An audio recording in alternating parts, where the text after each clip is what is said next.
So we had a broken stud that was on this bus, and so it was shorter, and it was also stripped out.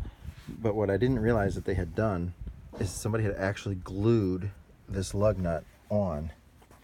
See if you can see it. Can you see it in there?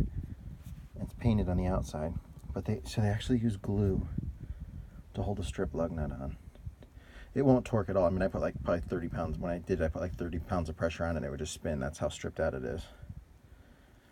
But it was still on there when I got to it, so it held it on for a while. But yeah, it's like a hard, crunchy. Is that maybe like a JB Weld or something like that? I'm not sure.